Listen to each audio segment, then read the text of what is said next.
I've heard you call a lot of games bemoaning the fate of the Lions. So what's this like for you? It's been incredible. I mean, the whole year, and coming off last year, finishing 8-2, the question was, could they follow that up this year and continue to play well?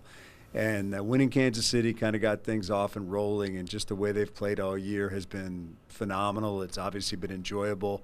I said last year, we've all got to get comfortable with being uncomfortable, because that means you're good, and that means there's expectations. And that's kind of what this year has felt like. There's been expectations. You don't want to fail. You don't want to see the team go down. So, man, this is why we all do this, because you want to feel this pressure and this tension, and that's where we are right now. If we weren't doing this, if we were sitting around talking about draft picks, it wouldn't be much fun. You've become a better play-by-play man when they're winning, haven't you? Well, I think people like the way you sound a lot more when you're not saying you just can't do that. I think it's everything. Bobby Ross, I always remember this thing. Bobby Ross said everything is better when you're winning.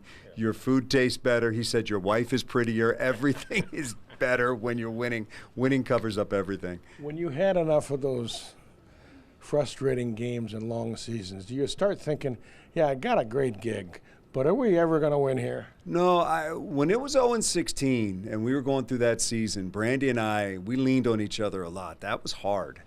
And I remember we said to each other probably 1,000 times that season, just call the next play.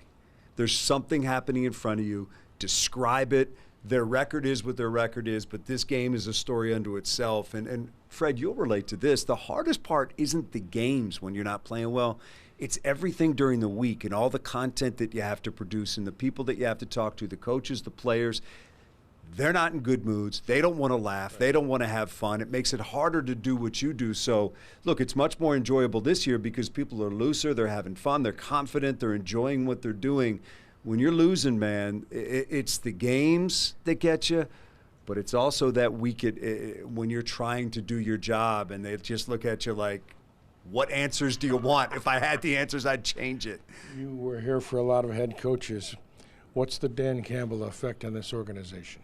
Man, from the day he walked in the door, he's been the right guy. I will maintain that opening press conference he had, 90 minutes, was the best opening press conference I've ever heard. And, everybody picks out the 15 seconds where he talks about biting kneecaps, and everybody ignores the rest of it, where I think he set the tone and said exactly what people in Detroit needed to hear about what this was going to take and where he wanted to take it. And it wasn't a bunch of, just golden promises that we've gotten from other people within all sports, but it was just good, hard talk, and it lets you know who he was. And here's the cool thing about Dan Campbell, Fred, is he has not changed one bit since he walked in the door. He's the same guy if you're standing in the corner talking to him and it's just you and him as he is if he's on camera.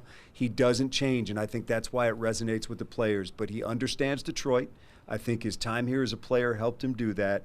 But he is just the perfect guy for this organization. And frankly, his demeanor, his coaching style, and the way he conducts himself and treats people would be perfect in pretty much any business, any sport, anything.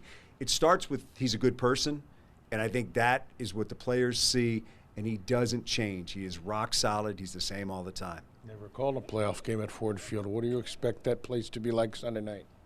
I've thought about it.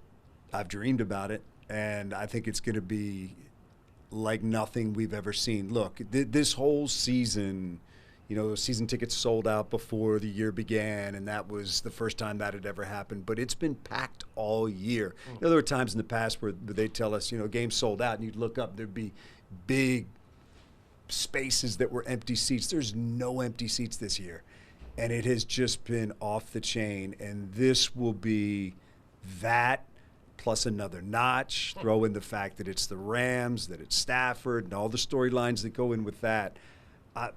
I feel it right now. I mean, I've driven down the road and thought about this for years, and this week it has just been, it's palpable. It really is. I'll let you get on your Zoom.